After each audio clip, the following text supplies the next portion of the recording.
Oh, hi guys. Sorry about that. I'm live. It's time for lesson, and it's a very special lesson to me. It has to do with Van Halen, Eddie Van Halen. Both things I got from Fair Warning album. One's a technique and one's a scale. So one's theory and one's technique. I want to share them both with you in lesson form. You could call it the tribute to Eddie lesson if I wanted, or I don't know what I'll call it, but it could be the retrograde Eddie Van Halen lesson, because he's not here, but I am. So let's do this. So would you like the technique first or the theory? Let's do the technique.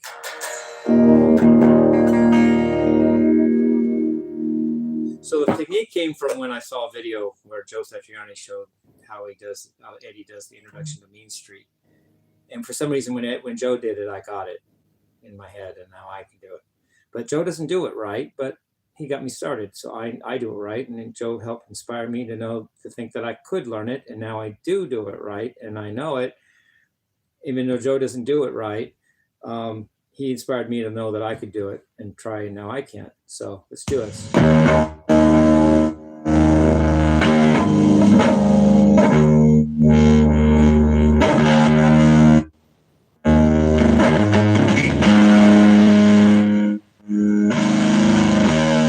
There's a technique where Eddie would do harmonics that look like tapping, and they're almost tapping, but they're not really on the frets tapping, they're harmonic type tapping. He does it at the beginning of Mean Street, and I'm going to explain some of it. He does it, there's a way of doing it where you do it 12 frets higher to get an octave of your pinging.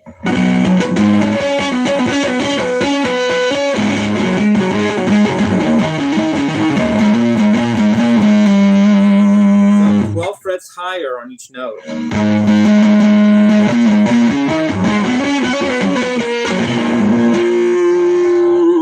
So he does it first, a little bluesy. He goes.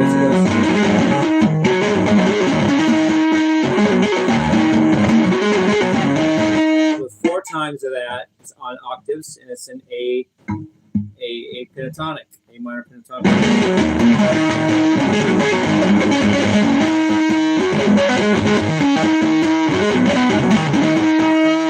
Then he gets tricky.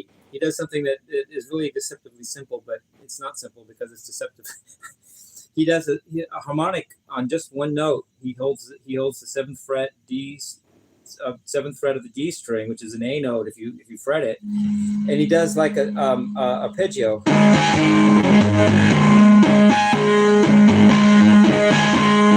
Hear that? If you go together,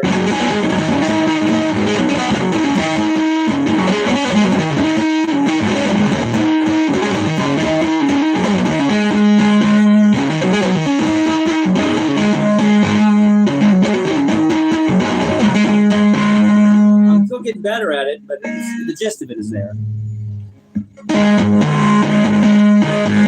It's all math. The 12th fret is the octave.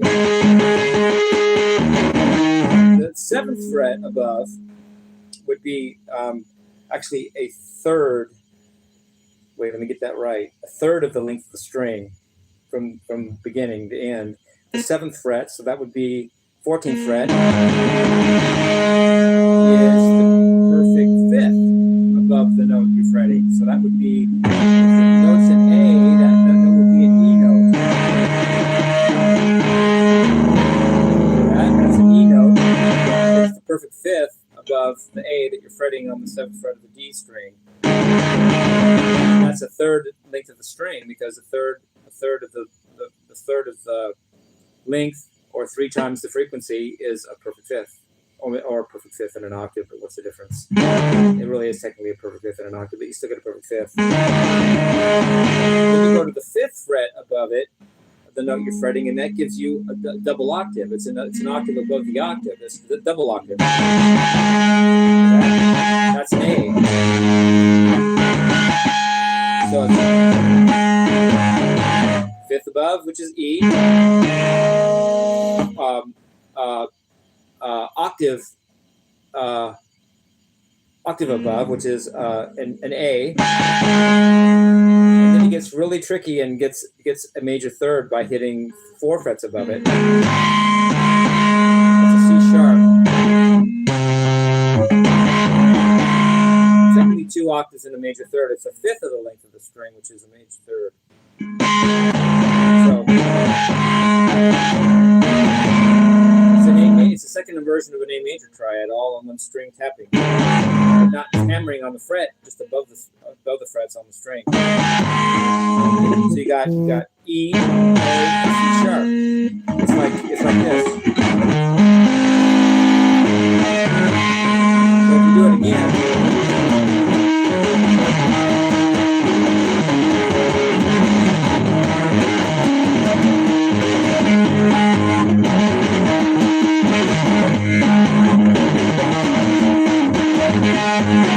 I'm getting better at it.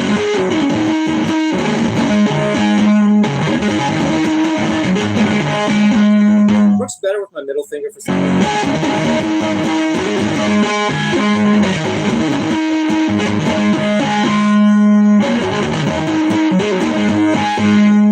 Then he does something really wild to finish it. The lick. He does the same thing on the 5th string, still 7th fret fretted. But this time it's fretting an E note because the 7th fret of the 5th string is an E note. And now he's going to do a major triad on the E, which is an E major triad in second inversion. He's going to hit the 7th fret, which gives you a B. It's a B note. Then another E, which is an octave above, 2 octaves above it.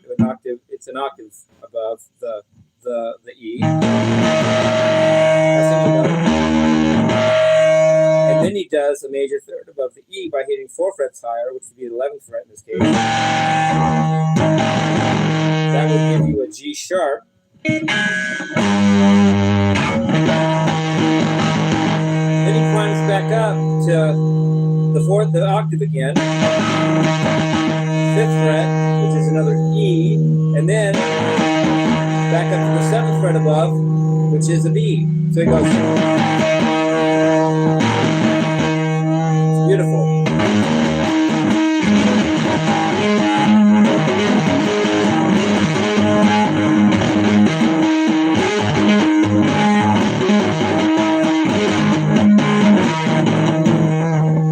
I'm getting the gist of it.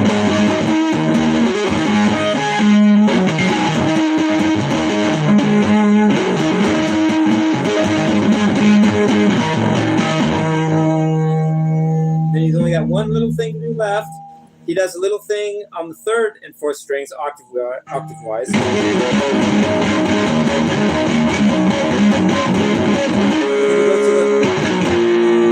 Slides up to the 4th fret, does an octave above,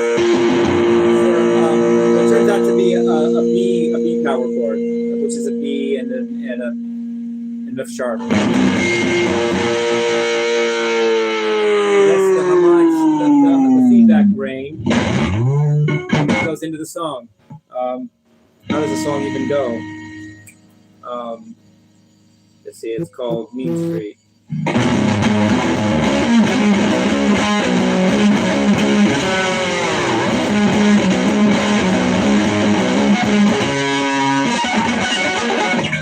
But the really brilliant thing is the intro.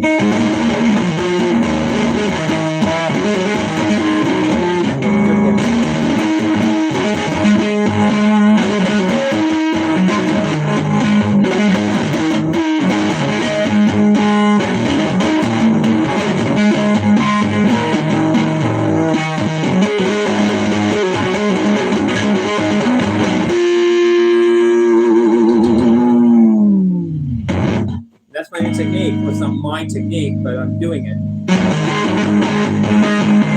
I didn't make it up myself.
love that whole thing. Eddie did it, and he's not here, but I'm spreading it on to you guys. You guys can all do it. It's a really cool technique, eh?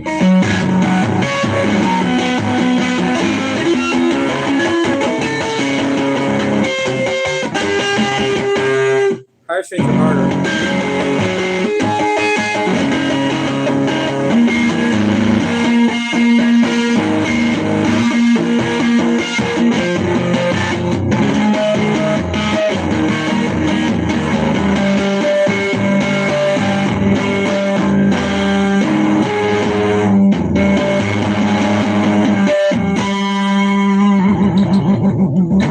You almost can't go wrong. It's fun. You can just know what you're doing after a while and just make good music out of it.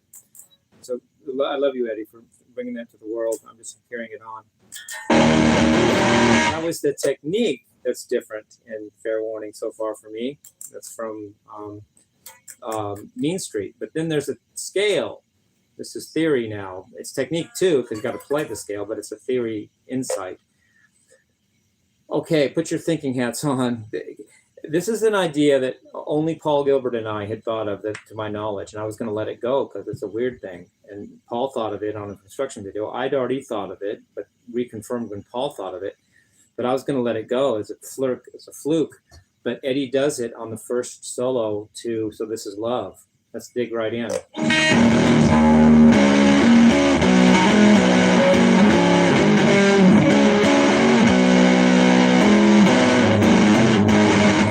Solos in D. The first solo is in D Mixolydian mode.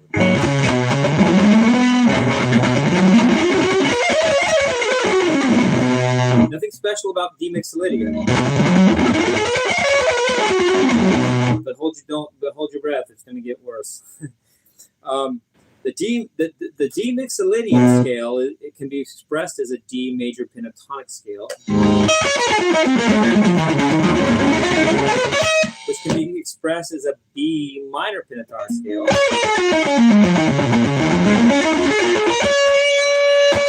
but the B minor pentatonic scale can become a B Phrygian mode, because that's the relative minor mode to the D Mixolydian mode.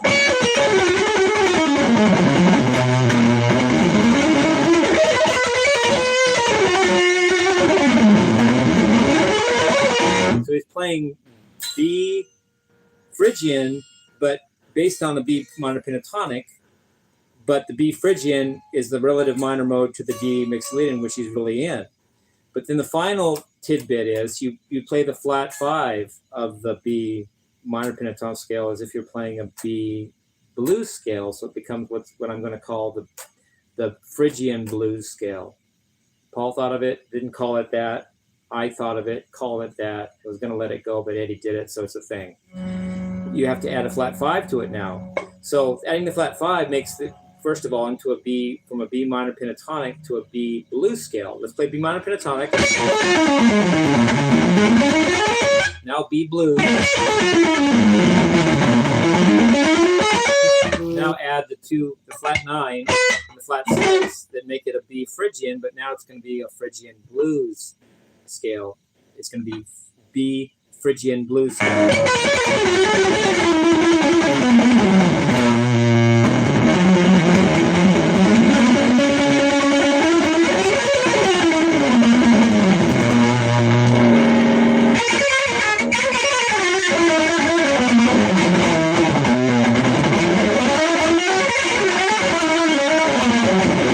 I was going to let it go, but Paul called it a good, weird scale that he just made up, that he just thought of, or maybe he didn't think of it. It was about his words. It was in the. It was on the video called Paul Gilbert's Terrifying Guitar Trip of 1995. He called it a wacky scale that I just thought of. Well, maybe I didn't think of it, but but there it is. I'm calling it the Phrygian blues scale. Phrygian mode with added flat 5. You could call it a Phrygian Locrian mode, but I'm going to call it the Phrygian blues scale. And just play around with it.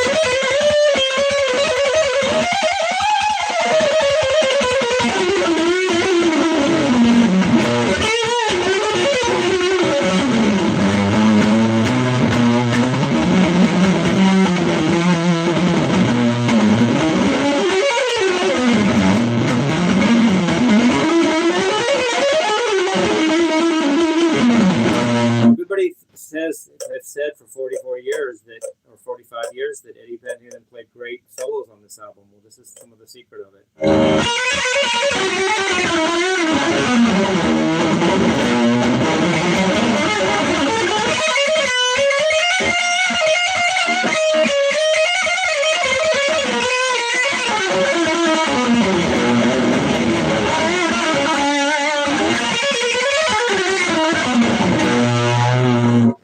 Theoretically, for being a guy that didn't use music theory, Eddie is the most theoretical genius I've ever seen, and yet says he doesn't even use theory. That may not even be true, but if it is true, good job intuiting what is very technically, theoretically brilliant Edward Van Halen.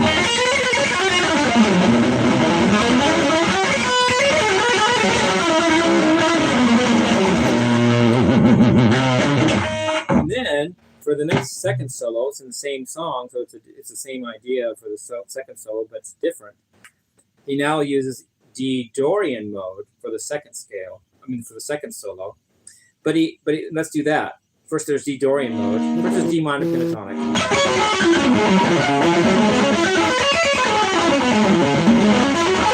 All right. Make it D Dorian now.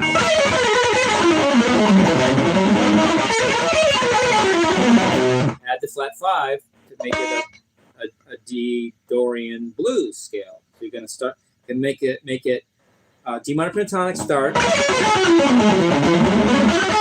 and a flat 5, which makes D blues scale, and then add the 2 Dorian notes, which is the major 6, the major 6, and the major 9th, or major 2nd, which makes a D Dorian blues scale.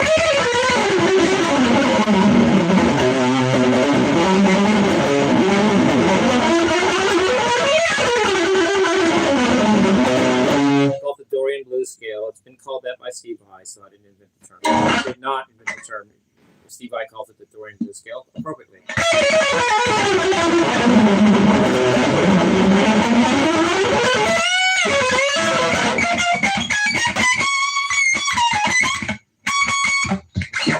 So he uses 2 scales in So This Is Love that are 8-note scales, because if you take a mode plus a blues note, you get 8 notes, which is remarkable. Only 4 notes out of the chromatic scale aren't being played, and not only that, it's different in each solo, and therefore a different scale in each solo. He does a B Phrygian blues for the first solo and a D Dorian blues for the second solo, and it all works perfectly according to theory that Eddie says he doesn't even do. But what's the mode I'm not doing in the middle there? It would be, what would it be? Aeolian blues. Who did that? Randy Rhoads did that. Eddie never played an Aeolian blues, but Randy did.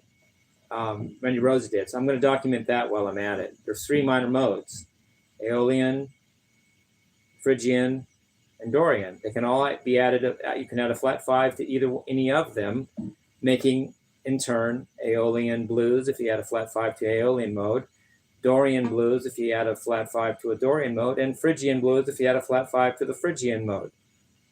And Eddie just played Phrygian blues, which makes it a thing because now I'm documenting it.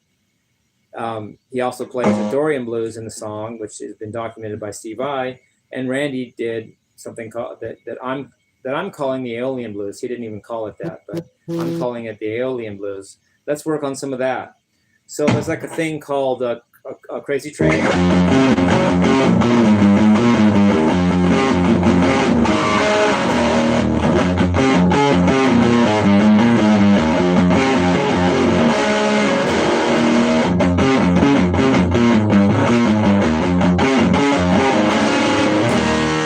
It's an F-sharp Aeolian mode, or I could call it natural minor, but I'm going to call it Aeolian mode.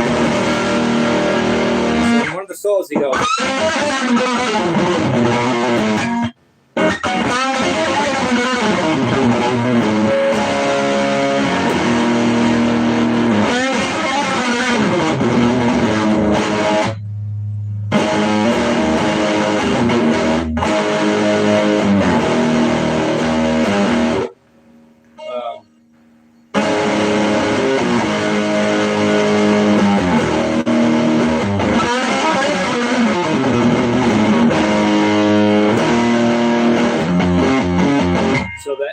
F-sharp Aeolian. And what Randy's doing can be analyzed the same way as I did those two minor modes that Eddie did with adding a blues note, which is the flat 5-2. Let's do it. So F-sharp is the key. Let's do F-sharp minor pentatonic. All right, you can make that into an Aeolian mode. We call them, but I'll say Aeolian.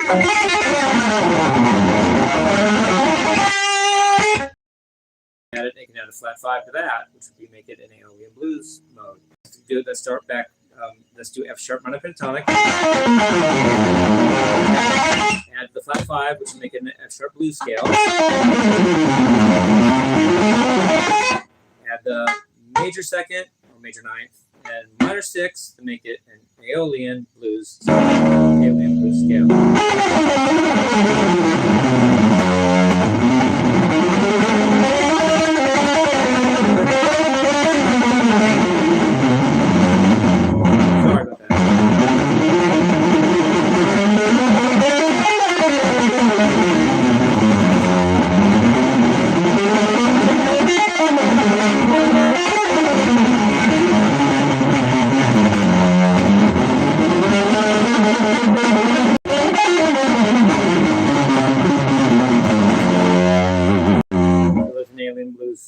Scale 2. It's an 8-note scale. Only 4 notes in the chromatic scale that aren't in that scale. There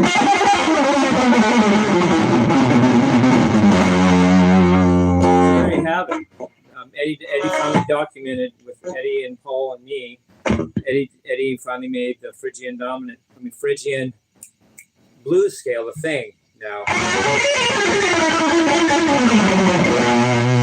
Dorian blues.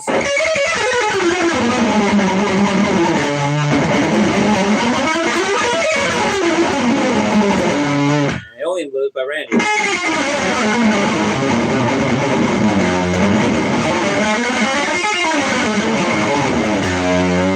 Make it in any key you want, experiment with it, and make it your own. It's an E Dorian blues. Here's an E Aeolian blues.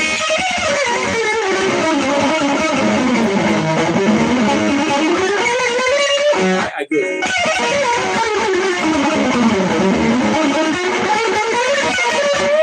Here's an E Phrygian blues.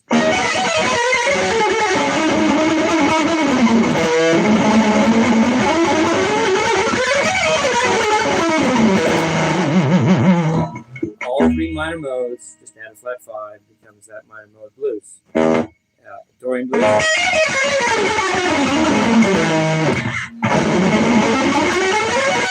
Aeolian blues.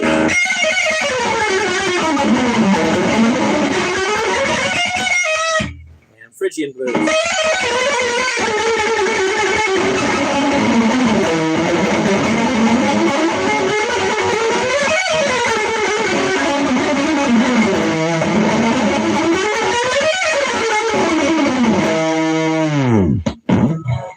Makes me love music more than I did before knowing these scales and techniques I got from Eddie Van Halen from the Fair Warning album. So this is Love and Mean Street.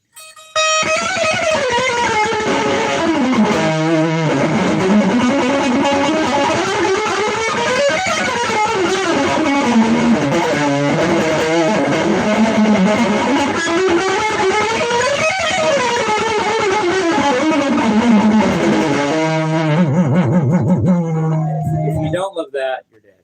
Love you guys. Peace, love, and rock and roll.